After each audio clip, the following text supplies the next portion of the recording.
resisting right now! Remove her from my seat now! She needs medical help now! We are not delaying this flight! Please, I can't feel my hand!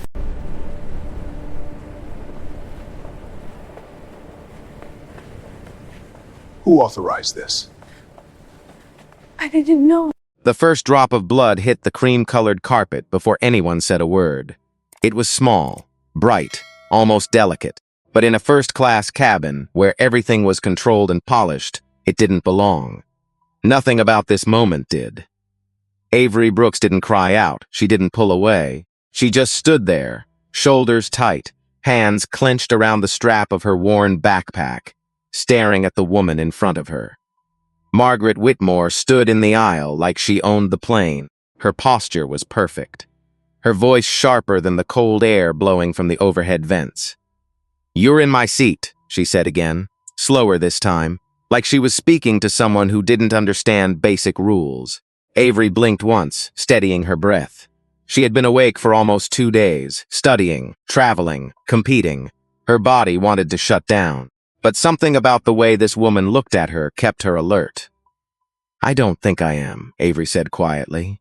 She lifted her phone, the boarding pass glowing on the screen. Seat 1A Margaret didn't even look at it. Instead, she let out a short laugh.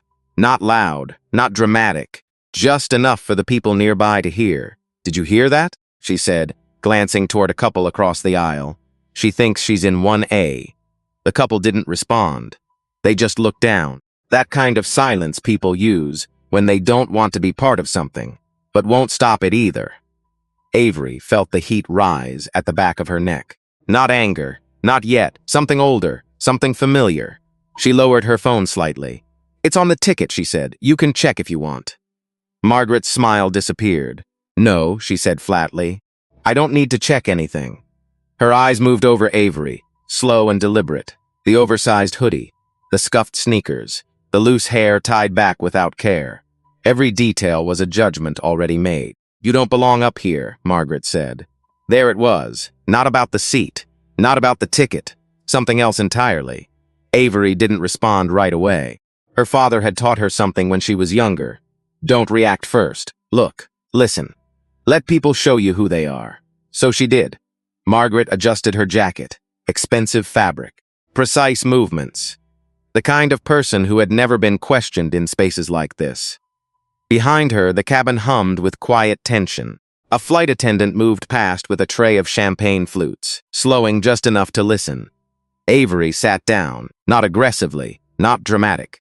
Just a simple, deliberate motion into the wide leather seat by the window. "I'm staying," she said. Margaret's expression hardened instantly. "Oh, I see," she said. "So we're doing this." She turned toward the front of the cabin and raised her voice, not shouting, but carrying just enough. "Excuse me, we have a problem here." The flight attendant stopped. Her name tag read Denise Harper, early 40s, perfect uniform, smile that looked practiced more than felt. "Is there an issue, Mrs. Whitmore?" Denise asked, her tone already softening before she even heard the answer. Margaret gestured toward Avery without looking at her. "This girl is refusing to move from my seat." Denise's eyes shifted. Just for a second. She saw the hoodie, the backpack, the phone instead of a printed ticket. Then she made a decision. "Mom," Denise said, turning to Avery, her voice now firm, professional, distant. "Can I see your boarding pass?" Avery held up her phone again. "Right here." Denise leaned in slightly. Not enough to actually read it, just enough to create the appearance of checking. "These mobile passes glitch sometimes," she said quickly. "It happens more than you think." Avery frowned. "It's not glitched." Denise straightened. "Seat 1A is reserved for priority passengers. There's no way the system assigned it to you." The words landed harder than they sounded. A man across the aisle shifted in his seat. He looked uncomfortable, but he said nothing. Avery felt something tighten in her chest. Not fear, not yet, something sharper. "My father booked it," she said. "You can scan it if you want." Denise didn't move. "I don't have time to troubleshoot a phone," she replied. "We're boarding. We need to stay on schedule." She pointed toward the back of the plane. "There's an open seat in economy. Row 42. You can take that." Avery stared at her. You're asking me to leave a seat I paid for, she said slowly. I'm asking you to follow instructions, Denise snapped, the edge finally showing. Margaret exhaled sharply, clearly satisfied. This is ridiculous, she muttered. People try this all the time. Avery's grip tightened around her phone. Around them, more passengers were watching now. Not openly, subtly, side glances, half-turned heads, waiting to see how it would end. Avery leaned back in the seat. I'm not moving, she said. Silence. Denise's face changed, not dramatically. Just enough. The polite mask slipped. Mom, she said, lower now. Controlled, if you refuse to comply, I will have to escalate this. Avery met her eyes. Then escalate it. For a moment, no one moved. The air felt heavier, like something had shifted and couldn't shift back. Denise reached for the interphone on the wall. Her fingers paused for just a second before pressing the button. Captain, she said, her voice now calm, official. We have a non-compliant passenger in first class. Possible security concern. The word hung there. Security. Avery felt her pulse quicken. Just slightly. She kept her face still. Margaret stepped aside, smoothing her jacket, already done with the situation in her mind. Across the aisle, the man in the suit looked at Avery again. This time longer. Like he wanted to say something. He didn't. Avery lowered her gaze to her phone. For a second, her reflection stared back at her. Tired eyes, calm face, no makeup, no armor. Just her. She typed quickly, Dad, JFK, Flight 902. They're removing me. The message sent. 3 dots appeared almost instantly, then disappeared. Then came back. Avery didn't breathe. Stay put. I'm landing in 4 minutes. She looked up. Denise was already speaking into the interphone again. Her tone sharper now, more urgent. Margaret had taken a step back. Watching like this was entertainment. The cabin lights felt too bright, too clean, too quiet. Avery slipped her phone into her pocket and sat perfectly still. She wasn't moving, not this time. The footsteps came first. Heavy, fast, controlled. They echoed through the jet bridge like something official had been set in motion. Something that no one inside the cabin could stop now. Denise straightened her posture the moment she heard them. Her chin lifted just slightly, authority settling back into place. Margaret didn't even turn around. She didn't need to. She knew how this played out. Avery sat still. Her breathing slowed on purpose. In, out, steady. She had done this before, not on a plane, not like this, but she knew what it felt like when people had already decided who you were before you spoke. The footsteps stopped at the cabin entrance. 2 men stepped in. The first was broad, thick through the shoulders, late 40s maybe. Close-cut hair, no wasted movement. His badge read Grant Hollis.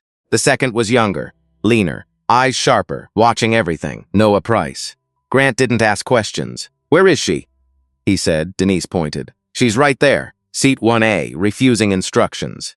Possible intoxication. The word hung again. Intoxication. It gave them permission. Grant walked straight down the aisle. No hesitation. No pause to read the room. No interest in the quiet tension sitting in every row. He stopped in front of Avery. Stand up, he said. Avery looked at him. I have a valid ticket, she said. You can check the manifest. Grant didn't move. I said stand up. His voice didn't rise. It didn't need to. Avery felt her pulse hit once, hard, against her ribs. My father is on his way, she said. If you just give it a minute. Grant reached down. Fast, too fast. His hand closed around her arm, fingers digging in like steel. Avery gasped. Not loud. Just air forced out of her. Sir, you're hurting her, Noah said quietly from behind. Grant ignored him. Resisting, Grant said flatly. I'm not resisting, Avery said, trying to pull her arm back. That was enough. Grant yanked her up from the seat. Hard. Her shoulder jerked forward, the strap of her backpack catching on the armrest before snapping free. The cabin froze. No one spoke. The man across the aisle stood halfway, then stopped. His hands hovered in the air like he didn't know what he was allowed to do. Sit down, Grant barked without looking back. Or you're coming with her. The man sat. Avery stumbled as Grant turned her toward the aisle. Her balance slipped for a second. She reached for the seat, but Grant twisted her arm behind her back. Pain shot up her shoulder. Sharp, immediate. Stop, she said louder now. You're going to. The impact came before she finished. Her chest hit the cabin wall with a dull, heavy sound. Air knocked out again. Breath gone. A woman in row 3 covered her mouth. Denise didn't move. Margaret picked up her champagne. "Get the restraints," Grant said. Noah hesitated for half a second. "They're zip ties," he said.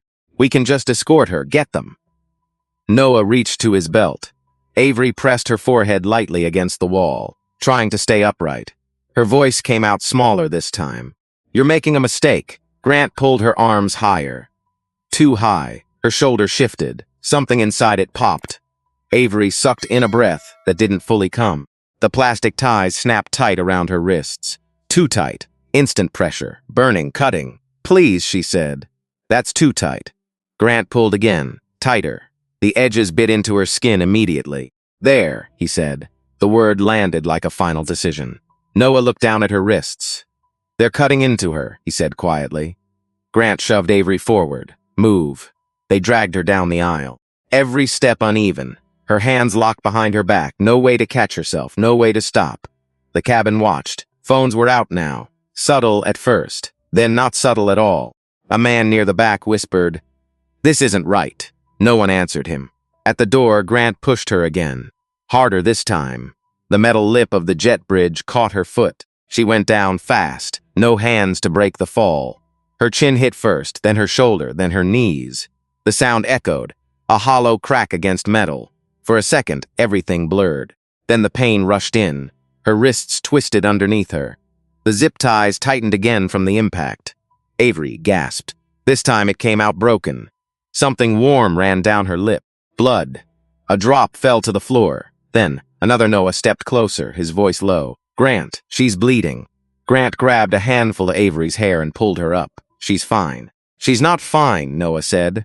"Look at her wrists." Grant didn't look. He dragged her forward. Passengers waiting to board stepped back, eyes wide. A teenage girl near the gate lifted her phone higher, recording without even trying to hide it. "What happened?" someone whispered. "She wouldn't move," another voice answered. Like, that explained everything. They pushed Avery into a metal chair bolted to the wall near the counter. Cold, hard, unforgiving. Grant shoved her down into it. "Stay there." He reached for a second set of restraints. Metal this time. He looped them through the plastic ties and locked them to the arm of the chair. Avery's hands were already going numb. Her fingers tingled, then faded. She tried to move them. "Nothing, please," she said. Her voice cracked now. "I can't feel my hands." Noah stepped forward again. "We need a medic."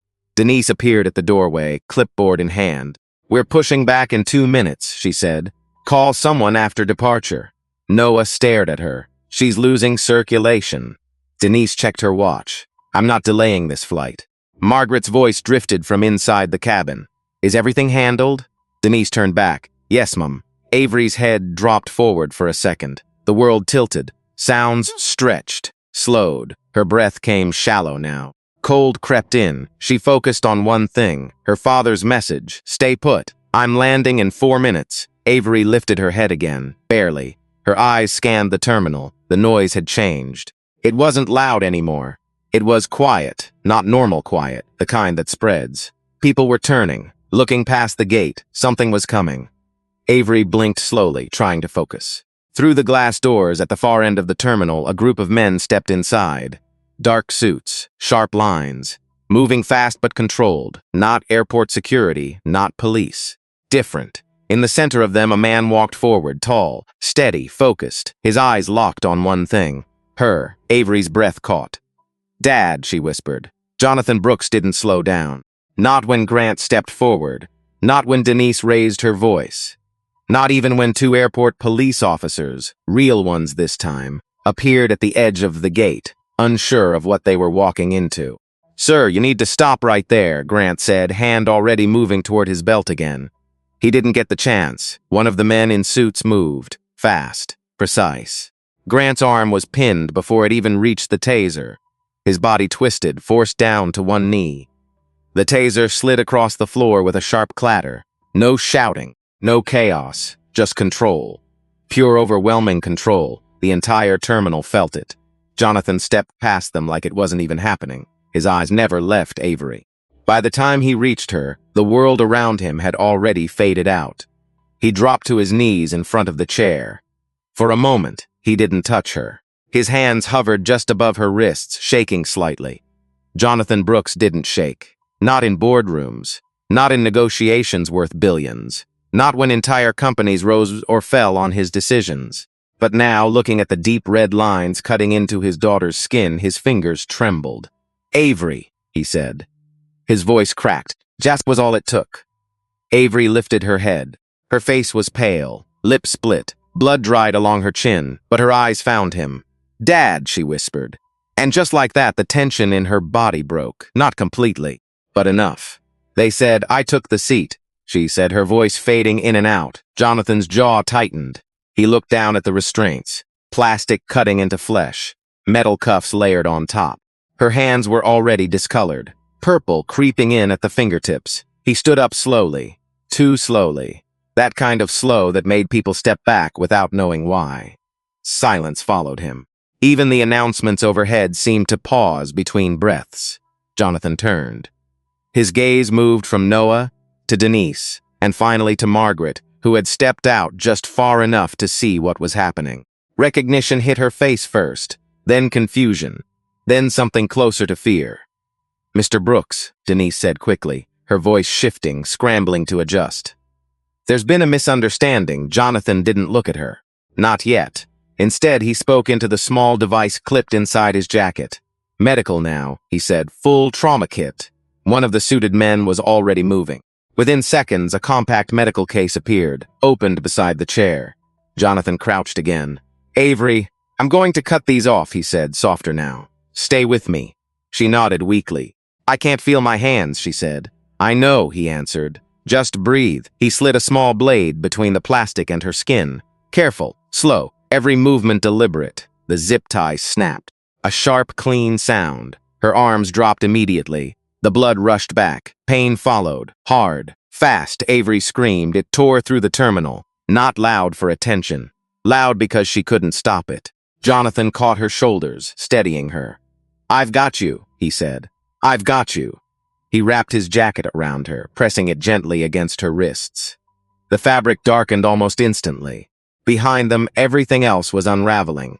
Grant was on the ground now, both arms restrained. Noah stood frozen near the wall, his face pale, eyes locked on Avery's hands.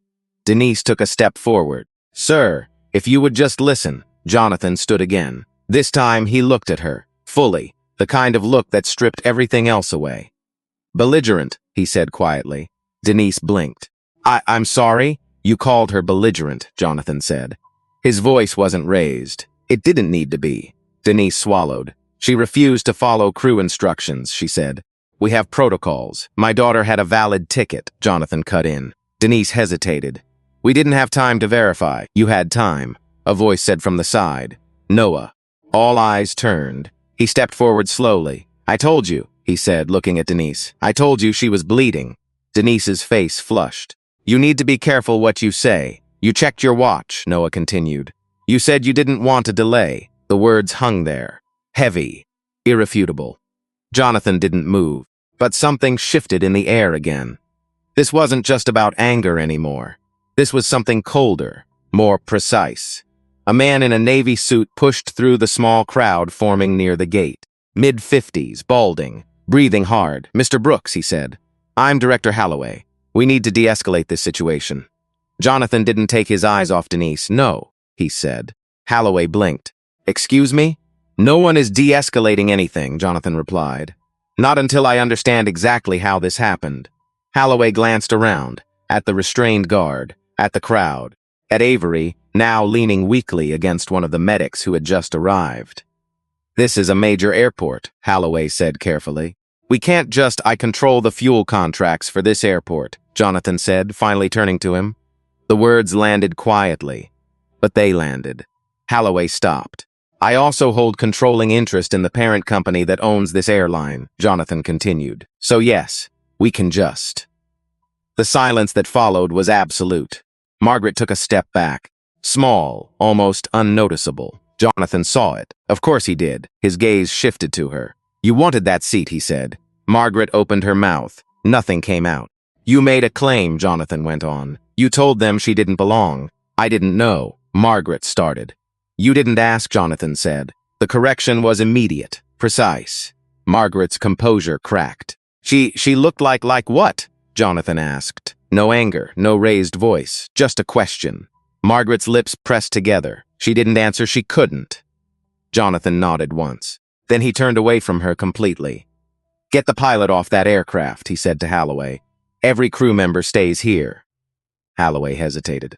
Sir, that's going to cause, do it. No threat, no explanation, just certainty. Holloway nodded, because at that point there was nothing else to do. Jonathan stepped back toward Avery. She was breathing steadier now, still weak, still shaking, but present. I'm right here, he said. She looked up at him. For a moment she didn't say anything. Then, quietly, she asked, Are they going to get away with it? Jonathan's expression didn't change. No, he said, simple, final.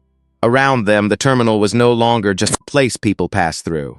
It had become something else, a moment, a line, the kind that people remember later and say, that's when it changed, not just for Avery.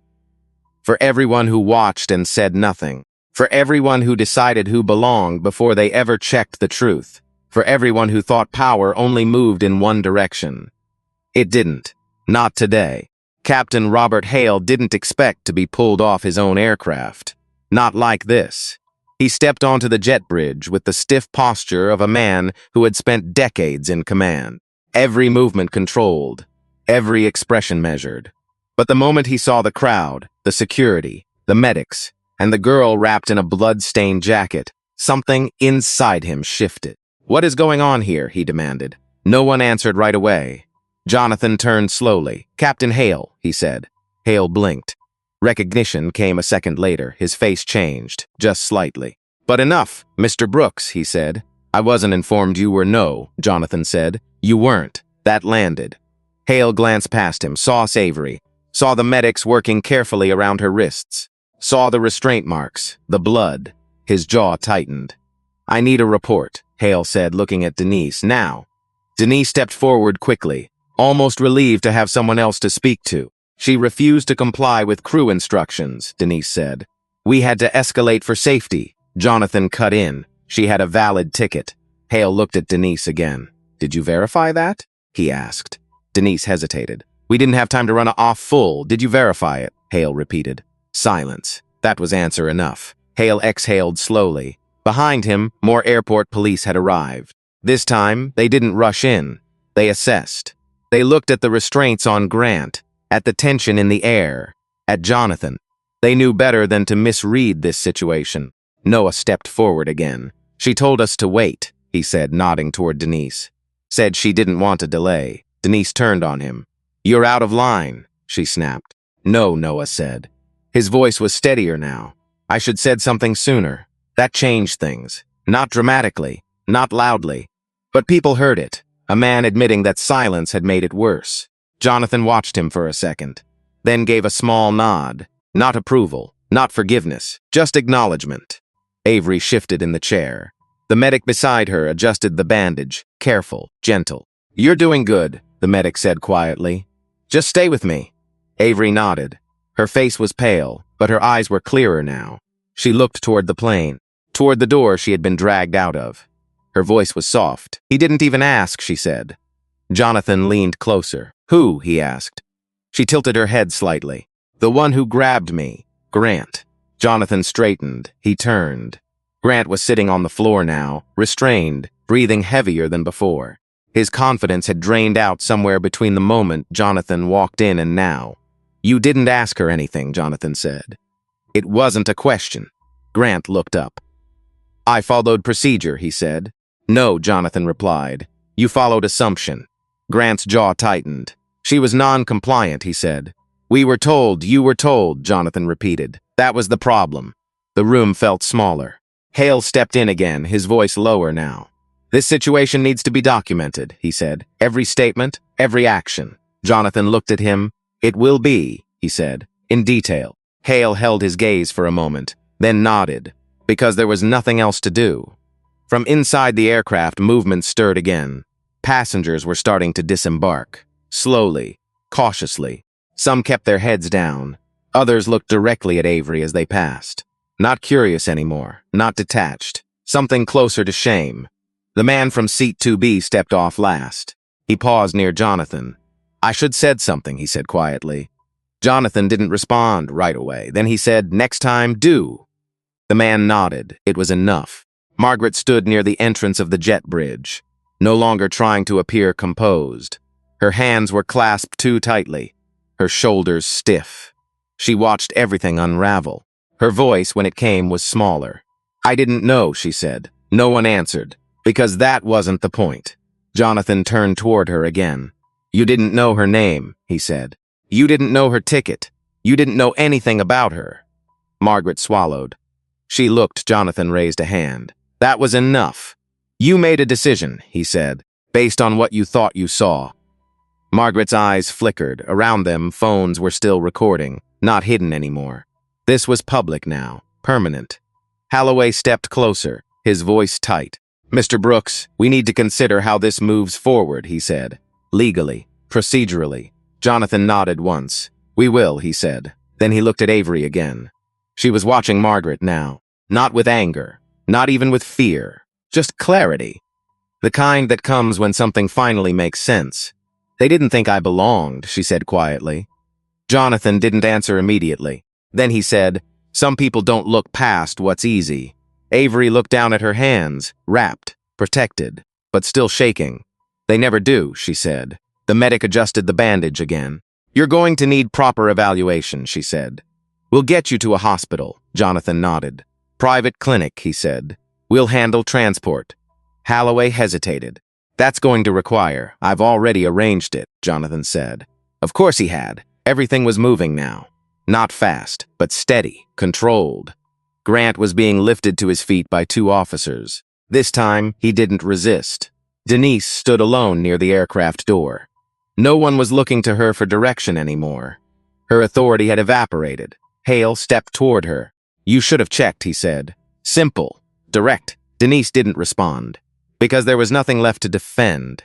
Noah stayed where he was, watching Avery, watching Jonathan, understanding, maybe for the first time, how quickly a situation could go wrong when people stopped asking questions. When they stopped seeing the person in front of them. Avery closed her eyes for a second. Just one, then opened them again. "I'm okay," she said. It wasn't fully true, but it wasn't a lie either. She had made it through. Jonathan placed a hand gently on her shoulder. "You are," he said. Then, quieter, "and we're not done." The terminal slowly returned to motion. But it wasn't the same. People moved differently, spoke differently, looked at each other differently. Because something had been exposed. Not just one mistake. Not just one bad decision. Something deeper. And once you see it, really see it, you can't pretend it's not there anymore. The ambulance doors closed with a heavy, final sound. It cut through everything. Through the noise. Through the crowd. Through the last traces of confusion hanging in the air. Jonathan stood still for a moment, watching as the vehicle pulled away. Avery was inside, stabilized, alert, but not okay, not yet. He exhaled slowly, then turned. Everything else was waiting. Denise stood exactly where she had been left, not moving, not speaking, just watching as the last of the passengers cleared the gate and the space opened up around her. For the first time, she looked small. Captain Hale stepped closer to her. "You need to write your report," he said. Denise nodded quickly. Too quickly. "Yes, of course." "I'll document everything according to No," Hale said. That stopped her. "According to what actually happened," he added. The words landed harder than anything he had said before. Denise opened her mouth, closed it again. Because the truth, laid out plainly, didn't work in her favor. Across the gate, Grant was being walked toward a holding area. His shoulders had dropped. The certainty he walked in with was gone. Noah followed behind, slower, quieter. He stopped once, turned his head back toward the gate, toward the empty chair, toward the dark stain on the floor where Avery had been bleeding. His face tightened. That image was going to stay with him. For a long time. Jonathan stepped toward Holloway. "I want everything preserved," he said. "Security footage, body cam, passenger recordings, internal communications." Holloway nodded immediately. "It's already being secured," he said. "We've locked the system." Jonathan studied him for a moment. "You understand what this is," he said. It wasn't a question, Holloway did. He had seen incidents before, complaints, lawsuits, even bad ones. This was different. This wasn't just about one passenger. This was about how quickly people made decisions when they thought no one would challenge them. Yes, Holloway said. I understand. Jonathan nodded once. Good. Margaret hadn't moved far. She stood near the glass wall overlooking the runway, arms wrapped tightly around herself. The champagne was gone now, so was the certainty. She watched the ambulance disappear into the distance. Her reflection stared back at her in the glass. For the first time, she didn't recognize the woman looking back. Jonathan approached her. Slow, controlled. She turned before he said anything. I didn't mean for it to go this far, she said. Her voice was quieter now. But it wasn't regret. Not fully. It was fear. Jonathan held her gaze. It went exactly as far as it was allowed to, he said. Margaret flinched. I just asked for my seat, she said. That's all I did. Jonathan shook his head slightly. No, he said. You decided someone else didn't deserve it. Margaret's eyes flickered. That's not what I said. It's what you did, Jonathan replied. Silence stretched between them. Around them, staff moved quickly. Cleaning crews, security, supervisors. All of them working to restore order. But there are moments that don't reset that easily. This was one of them. Margaret swallowed. She didn't look like someone who Jonathan raised his hand again.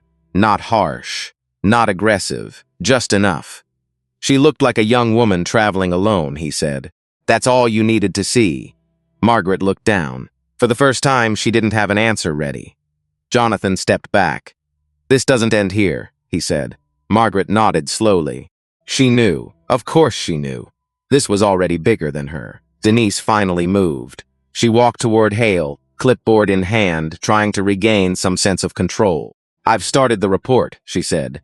There were multiple compliance failures from the passenger. Hale looked at her, really looked at her. Stop, he said. Denise froze. You're still doing it, he added. Her brow tightened. Doing what? Rewriting what happened so it fits what you think should have happened, Hale said. The words cut clean. Denise's grip tightened around the clipboard. I followed protocol, she insisted. Hale shook his head. You skipped steps, he said. You made assumptions. You escalated before verifying. Denise's voice rose slightly. We don't have time to verify everything in real time. You had time to watch her bleed, Noah said quietly from behind. The words stopped everything again. Denise turned sharply. You need to stop speaking, she snapped. Noah didn't move. No, he said, I don't. His voice wasn't loud, but it didn't need to be. I saw it, he continued. You saw it. Denise's face flushed. You're going to regret this, she said under her breath. Noah held her gaze. I already do, he replied. That landed deeper than anything else. Jonathan watched the exchange, not interrupting, not stepping in. Because this mattered too. People choosing to speak when it counted, even if it was late, even if it cost them something. Holloway stepped closer again. We'll suspend the crew pending investigation, he said. Standard procedure. Jonathan nodded. Include the contractor, he said. Already done. Jonathan glanced toward where Grant had been taken. Good, not enough, but a start. A staff member approached quietly. Mr. Brooks, she said, your driver is ready. Jonathan looked toward the exit, then back at the gate, at the empty seat, at the stain on the floor, at the people who had watched and stayed silent, and the few who hadn't. He nodded. Thank you, he said. As he turned to leave, Noah stepped forward slightly. Sir, he said. Jonathan paused. Noah swallowed. I should have stopped it sooner, he said. Jonathan studied him for a second. Then he said, next time you will. Noah nodded, because that was the only answer that mattered now. Jonathan walked out of the terminal. The automatic doors opened, closed behind him. Inside, the gate slowly returned to motion. But it wasn't the same. It couldn't be, because everyone there had seen something they couldn't unsee. How quickly power gets abused. How easily silence makes it worse. And how one moment, one decision, can change everything for someone who didn't deserve it. The hospital room was quiet in a way that didn't feel peaceful. It felt heavy. Machines hummed softly. Monitors blinked with steady rhythm. Outside the window, the city moved like nothing had happened. Cars, lights, people going about their lives. Inside, everything had slowed down. Avery lay still on the bed, her arms elevated on pillows, wrapped in thick white bandages. Her fingers barely moved. When they did, it was slow, careful, uncertain. Jonathan stood near the window. He hadn't taken off his jacket, the same one stained with her blood. The doctor, a calm woman in her late 40s, stood at the foot of the bed reviewing a tablet. Her name was Dr. Elaine Carter. Her voice was steady, but her eyes were careful. "We've stabilized the immediate damage," she said. "There's no fracture, but the soft tissue injury is significant." Jonathan didn't turn. "Explain it," he said. Dr. Carter nodded. "The pressure from the restraints cut off circulation," she said. "There's also nerve compression, possibly some nerve damage. We won't know the full extent until swelling goes down." Avery watched her hands. "They feel wrong," she said quietly. Dr. Carter looked at her. "That's expected," she said gently. "Numbness, tingling, weakness. How much take time?" Avery asked. Dr. Carter hesitated. "Weeks," she said. "Possibly longer." Jonathan turned now. "And if it doesn't improve?" Dr. Carter met his eyes. "Then we look at long-term therapy," she said. "Rehabilitation. In some cases, partial loss of fine motor control can remain." The room went still. Avery swallowed. Her gaze dropped to her hands again. Her fingers twitched, slow, unsteady. She pressed her lips together. "I have a tournament," she said. Jonathan stepped closer. "We'll figure that out," he said. "It's not just a tournament," Avery said, her voice tighter now. "It's the London finals. I've been preparing for months." Dr. Carter looked at between them. "What kind of tournament?" she asked. Avery hesitated, then said it. "Chess." Dr. Carter nodded slowly. "Speed chess?" she asked. Avery blinked. "Yes." That changed the tone. Dr. Carter understood. Not just thinking, not just strategy. Precision, speed, muscle memory. Hands mattered. Jonathan saw it in her face. "Tell me what that means," he said. Dr. Carter chose her words carefully. "It means recovery isn't just about healing," she said. "It's about how much control she regains, how fast, how consistent." Avery let out a small breath. "So I might not be able to play," she said. No one answered right away, because they couldn't promise that. Jonathan pulled a chair closer and sat beside her. "You're not done," he said. Avery looked at him. "You don't know that." "I know you," he replied. That mattered, but it didn't fix her hands. A knock came at the door. Soft, controlled. Jonathan looked up. "Come in." A woman stepped inside, mid-40s, sharp suit, focused eyes. Rebecca Sloan. She closed the door behind her. "We need to talk," she said. Jonathan stood. "Give us a minute," he said to Avery. She nodded. He stepped into the hallway with Rebecca. The door closed softly. Inside, Avery stared at the ceiling. Her hands lay still, too still. She tried to move her fingers again. They responded, but slow, not like before. Not even close. She closed her eyes.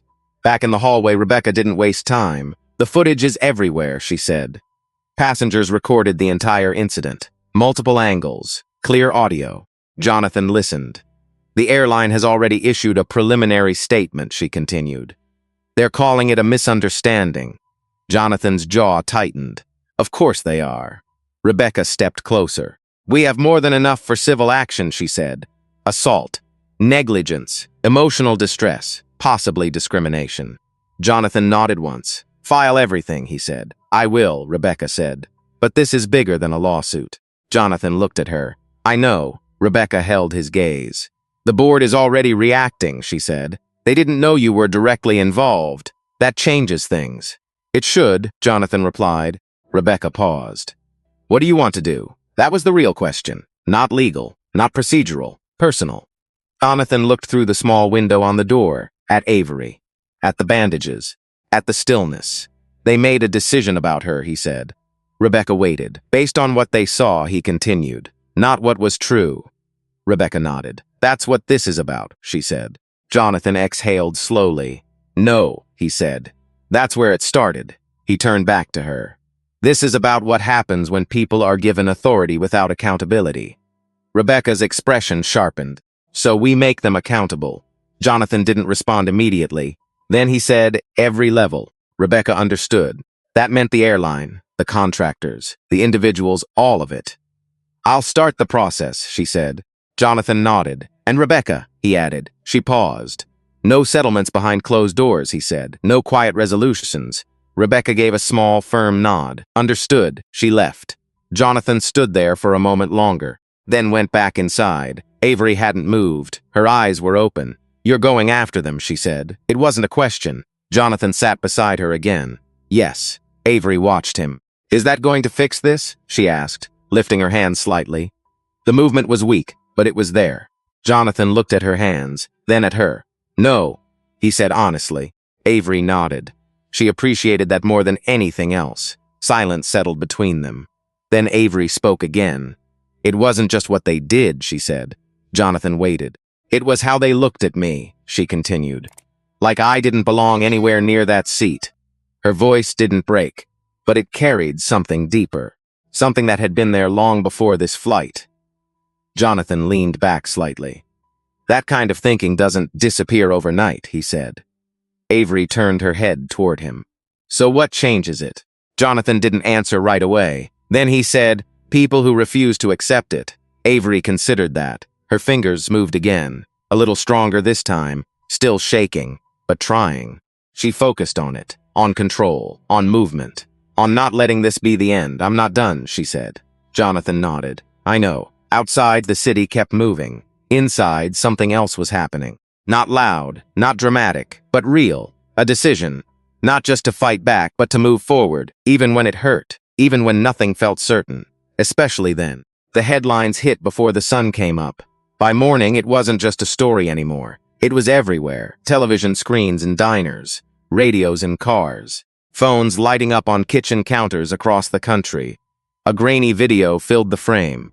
A girl in a hoodie, pulled from her seat, hands forced behind her back. A sharp cry when the restraints tightened. Then another clip, her falling hard, metal floor, no hands to catch herself. Then the stills image. Her sitting in that chair, head down, wrists bound, blood on the floor. The caption underneath didn't soften anything. "Teen restrained on flight after seat dispute. Family claims excessive force." Inside a quiet conference room on the top floor of Brooks Global headquarters, the video played again. No one spoke. Jonathan stood at the end of the table, arms folded, watching. Not the first clip, not the second, the third.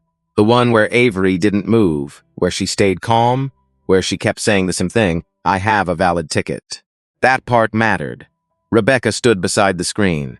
"They've already started framing it," she said.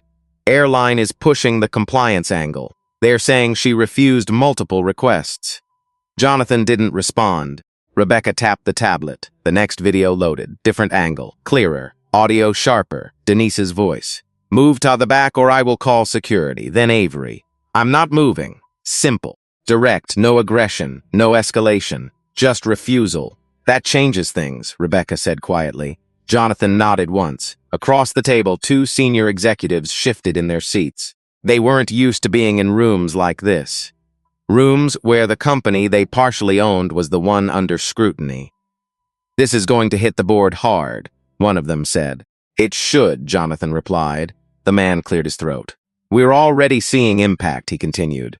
"Stock dropped early trading. Investors are asking questions." Jonathan turned his head slightly. "Good." The word landed flat. Not emotional, not reactive, just expected. Rebecca watched him.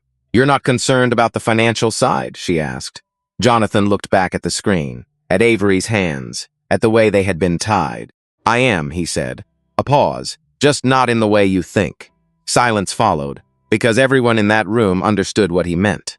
Money could recover, reputation could be managed. But what had happened to Avery, that didn't reset with a statement. Back at the hospital, Avery sat up for the first time without assistance. Slow, careful. Her arms still supported by pillows. A nurse adjusted the bed slightly. "How does that feel?" she asked. Avery took a breath. "Strange," she said. The nurse smiled gently. "That's normal."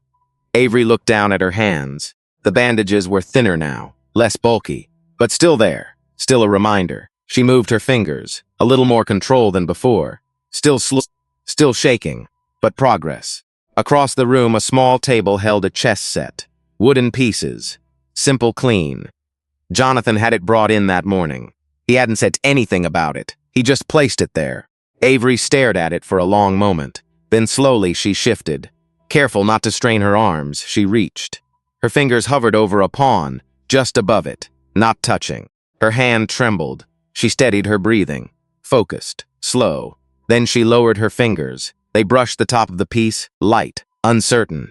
She tried to grip it. The piece slipped. Fell sideways. Avery froze. The sound was small, but it hit hard. The nurse stepped forward. "It's okay," she said softly. Avery shook her head. No, her voice was quiet, but firm. She adjusted her hand again.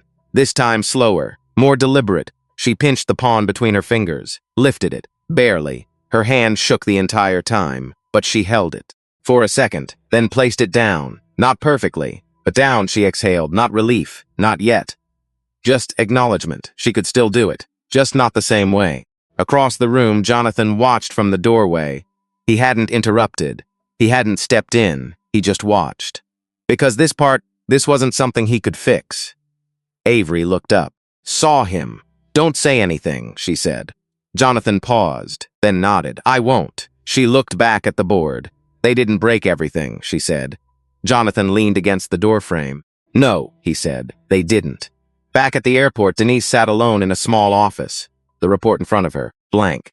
She had started it 3 times, deleted it 3 times. Every version sounded wrong. Too defensive, too careful, too incomplete.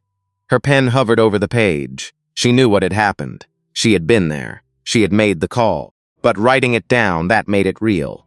Made it permanent. A knock came at the door. She looked up. "Come in." Hale stepped inside. Closed the door behind him. He didn't sit. "You need to finish that," he said. Denise looked at the paper. "I'm trying to get it right," she said. Hale shook his head. "You're trying to make it sound better," he replied. Denise looked up sharply. "That's not fair." Hale held her gaze. "What part of this is fair?" That stopped her. She looked back down. "I thought I was doing my job," she said. Hale nodded slightly. "That's what most people think," he said. Denise's voice softened. She didn't look like someone who Hale raised a hand. "You keep going back to that," he said.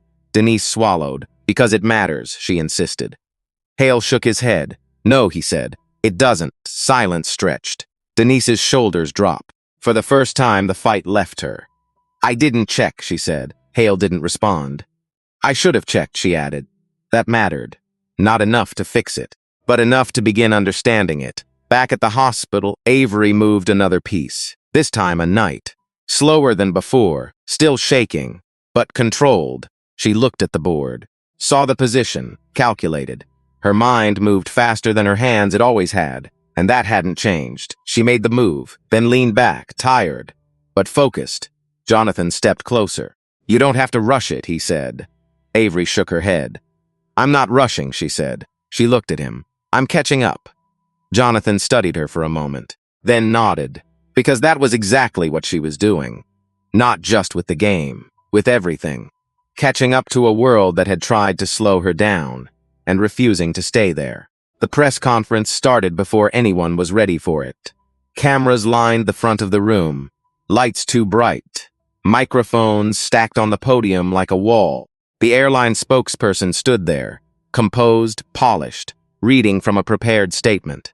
"We take the safety of our passengers very seriously," she said. "What occurred was an unfortunate situation involving a misunderstanding of seating assignments and compliance procedures." Behind her, a screen displayed the airline logo. Clean, professional, untouched. But the footage was already out there. Everyone in that room had seen it. A reporter raised a hand. Was the passenger verified before force was used? The spokesperson hesitated. "Our crew followed established protocols." "That's not what the video shows," another reporter cut in. The room shifted. The questions came faster now. Why wasn't the boarding pass scanned? Why was a minor restrained with zip ties? Why wasn't medical assistance called immediately? The spokesperson's was tightened. "We are conducting a full internal review. Is the crew suspended?" Pause. "Yes," she said. "Pending investigation." That wasn't enough. Not anymore. Back at the hospital, Avery watched the press conference on mute. The captions ran along the bottom of the screen. She didn't need the sound. She had lived it. Jonathan stood behind her, arms crossed. Rebecca sat in the chair near the window, tablet in hand, already tracking every statement, every inconsistency. "They're trying to slow it down," Rebecca said. "Control the narrative." Avery didn't look away from the screen. They're trying to make it smaller, she said. Rebecca nodded. Yes. Avery reached for the remote. Her fingers still trembled, but she pressed the button. The screen went black. Silence filled the room again. I don't want to watch them explain it, she said. Jonathan stepped closer. You don't have to. Avery looked at her hands, then at the chessboard, then back at him. I want to understand it, she said. Jonathan waited. Why it happened so fast, she continued. How people go from normal to that. Her voice wasn't angry. It was searching. That made it harder to answer. Jonathan pulled a chair closer and sat. Because once someone believes they're right, he said, they stop checking. Avery listened. They stop asking questions, he went on. They stop seeing the person in front of them. Avery nodded slowly. That's what it felt like, she said. Rebecca looked up from her tablet. It's not just individuals, she added. It's systems, policies, habits. People get used to making decisions quickly, based on patterns.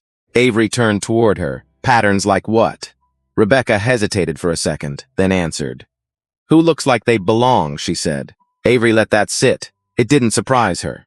But hearing it said out loud made it real in a different way. She looked back at the chessboard, picked up a bishop this time. Slower. More controlled. Her hands still shook. But less. She moved the piece, carefully. Set it down. It's like they skipped steps, she said. Jonathan nodded. They did. Avery leaned back slightly, and no one stopped them. That part hung in the air. Rebecca closed her tablet. That's the part people don't like to talk about, she said. Jonathan glanced at her. Say it, he said. Rebecca met Avery's eyes. Most people saw something was wrong, she said. They just didn't think it was their place to intervene. Avery thought about that. About the man who had stood halfway up. About the people watching. Recording. Silent. They didn't want to get involved, she said.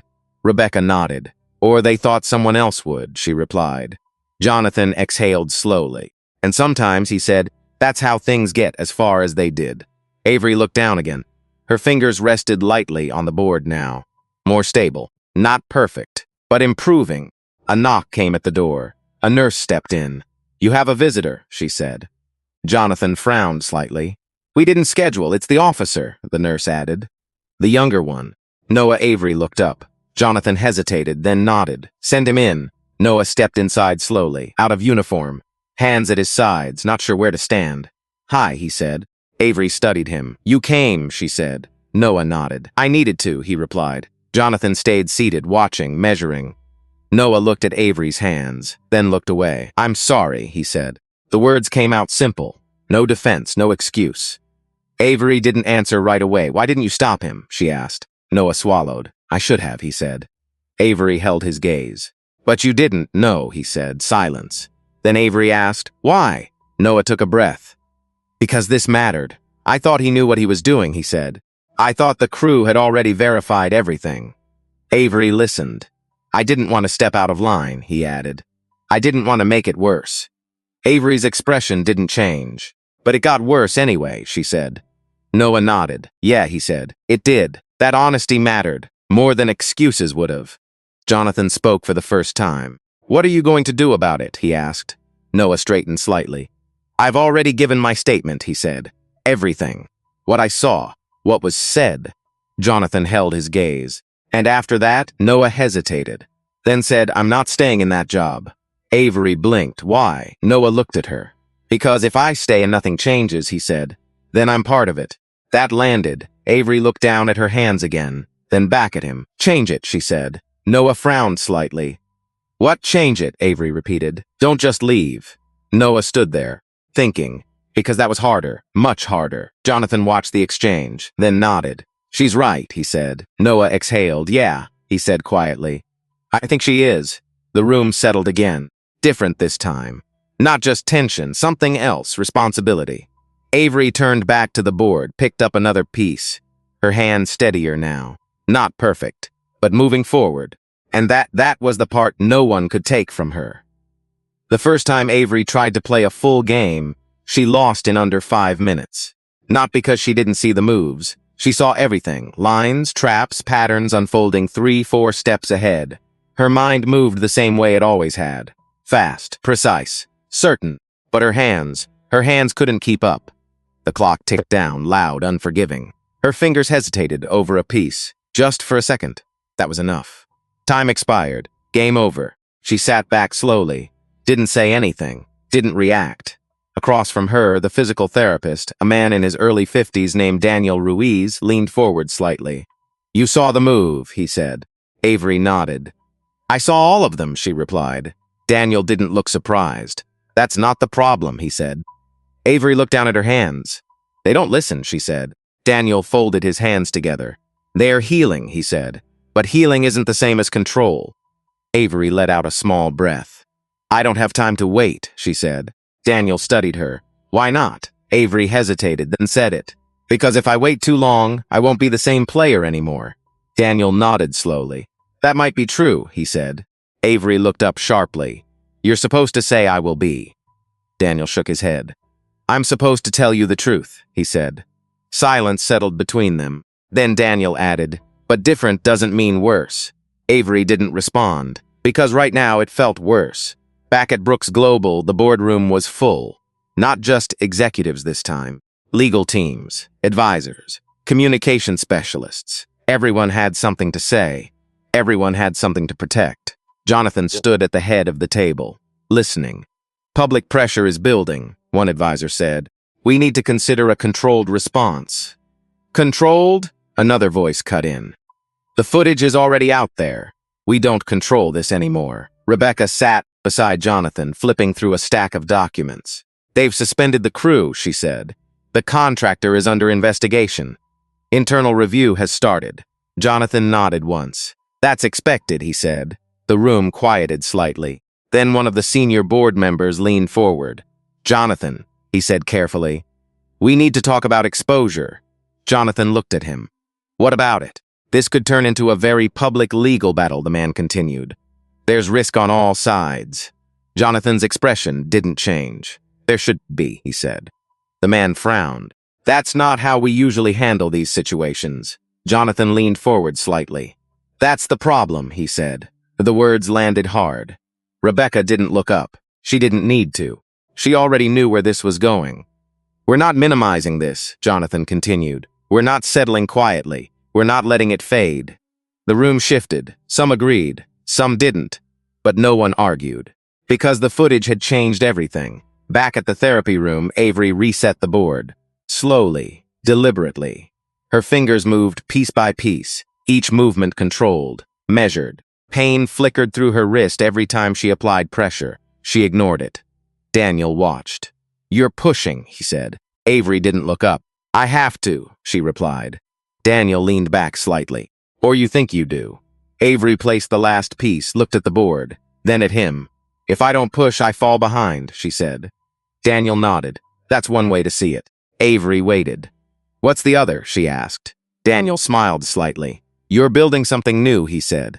"Not catching up to something old." Avery frowned. "That doesn't help me win games," she said. Daniel shrugged. "Maybe not right away." Avery looked back at the board. Her mind ran through the opening. Fast, clean, perfect. Her hand hovered over the first move, then stopped. She pulled it back, closed her eyes for a second, then tried again. Slower this time, more deliberate. The piece moved, not as fast, not as smooth, but accurate. That mattered. Back at the hospital room, the television played quietly in the background. News coverage again, this time with analysis. Experts, commentators, legal opinions. A headline scrolled across the bottom. Federal inquiry requested into airline conduct. Jonathan stood near the window again. Phone listened. "Yes," he said, "I want full cooperation." Pause, no delays, another pause. "Good." He ended the call. Turned. Avery was watching him. "They're investigating," she asked. Jonathan nodded. "Yes, Avery considered that. Will it change anything?" Jonathan didn't answer immediately. Then he said, "It can." Avery tilted her head slightly. "But will it?" she asked. Jonathan met her gaze. "That depends on what people do after this," he said. Avery looked down at her hands again. Flexed her fingers. A little stronger now. Still shaking, but improving. She picked up a paw and held it. Longer this time, set it down. "I don't want this to just be about me," she said. Jonathan listened. "I want it to matter," she continued. "For someone else. That hit differently." Jonathan nodded slowly. "It will," he said. Avery looked at him. How do you know? Jonathan took a breath. Because you're not staying quiet, he said. Avery thought about that. About the video. About the people watching. About the ones who said nothing. And the few who did. She looked back at the board, made another move. More confident this time. I'm not done, she said. Jonathan nodded. I know. Outside, the world kept moving. Inside, something else was taking shape. Not just recovery, not just justice. Something quieter, stronger. The kind of change that doesn't happen all at once, but starts with one person deciding not to stay silent, not to stay small, and not to accept what should have never happened in the first place. The courtroom was quiet in a way that felt heavier than silence. Not empty, not calm, just full of eyes, full of expectation, full of everything that had been building for months. Avery sat at the front, hands resting lightly on the table. No bandages now, just faint lines across her wrists. Thin, permanent.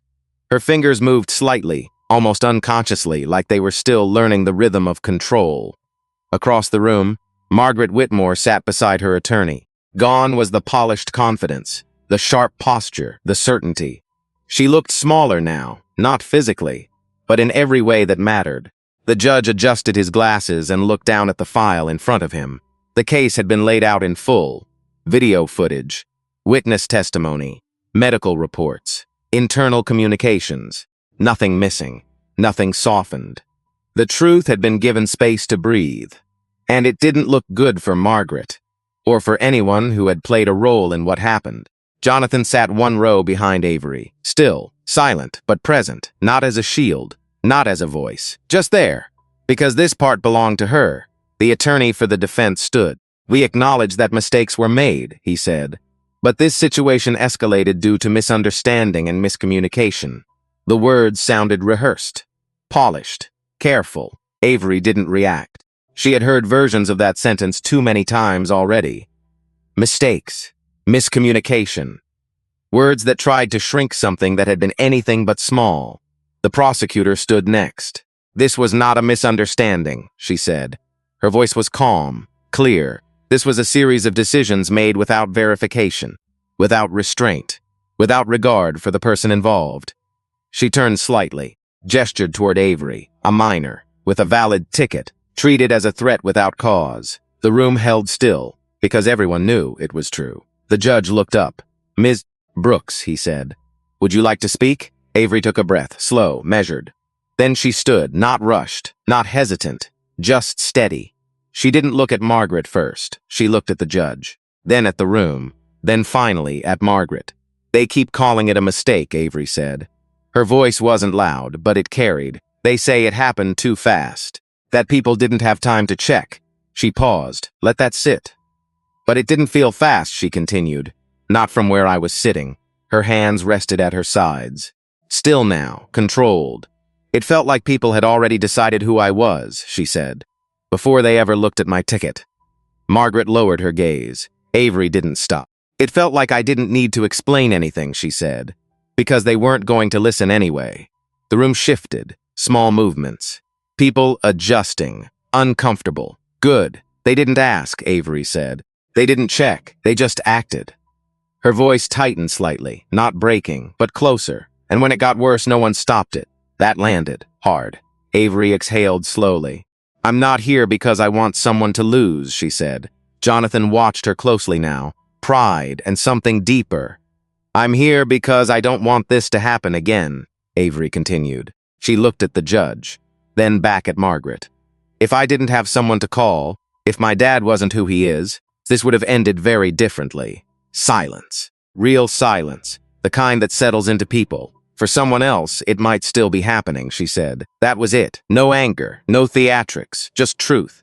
Avery sat down. The judge nodded once, then looked down at the file again. The decision came later that afternoon. Formal, measured, but clear. Margaret Whitmore was found liable. False reporting, contributing to unlawful detainment, reckless endangerment. The airline faced federal penalties. Policy violations confirmed. Procedural failures documented. Mandatory reforms ordered. Training, oversight, accountability. Not promises, requirements. Grant Hollis lost his license. Charges filed. Denise Harper was terminated.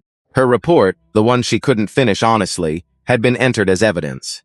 Noah Price, he wasn't charged. But his testimony mattered, more than he expected. Because he told the truth, even when it cost him. Outside the courthouse, cameras waited. Questions shouted. Statements demanded. Jonathan stepped forward first, not to speak over Avery, but make space for her. She walked beside him. Not behind, not hidden, just there. A reporter called out, "Avery, what does this outcome mean to you?" She stopped, looked at the crowd, then answered. "It means someone finally listened," she said. Simple, clear, another voice. "Do you feel justice was served?" Avery thought for a second, then said, "It's a start." That was enough. Weeks later, in a quiet hall in London, the clock ticked softly. Avery sat at the board. Final round. Her opponent studied the position carefully. The room was still, focused, different from the courtroom, but familiar in its own way. Pressure, expectation. Avery's hands rested near the pieces. No gloves, no hesitation. Not perfect, but steady. She moved her knight. Clean, precise, pressed the clock. Her opponent blinked, realized too late. The position had shifted, the trap was already set. A few moves later, it was over. Checkmate. The sound of the clock echoed. Then applause, rising, filling the room. Avery leaned back slightly, exhaled. Not just relief, release. Everything that had happened, everything she had carried, didn't disappear. But it changed. It became something else. Strength, understanding, clarity. Jonathan stood at the edge of the room, watching. Not stepping in, not interrupting, just there. Like always. Avery stood, looked at her hands, then out at the crowd. They saw a winner, a champion. But they didn't see the whole story. Not the fall, not the blood, not the moment everything could have gone another way. She raised her hand slightly, not to show perfection, but to show that it was still hers, still working, still moving forward. Later that night, as the cameras faded and the crowd thinned, Avery sat alone for a moment. Quiet, still. She thought about the plane, the seat, the way people looked at her. Then she thought about the courtroom, the board, the final move. She smiled, just a little, because none of it defined her. But all of it shaped her. And somewhere out there, someone was watching. Someone who had been told they didn't belong. Someone who had been overlooked, or ignored, or dismissed. Maybe they would see this and pause and think, maybe I don't move, maybe I stay, maybe I speak. If that's you, then don't let someone else decide your place before you even take your seat. Because sometimes the person they underestimate the most is the one who changes everything.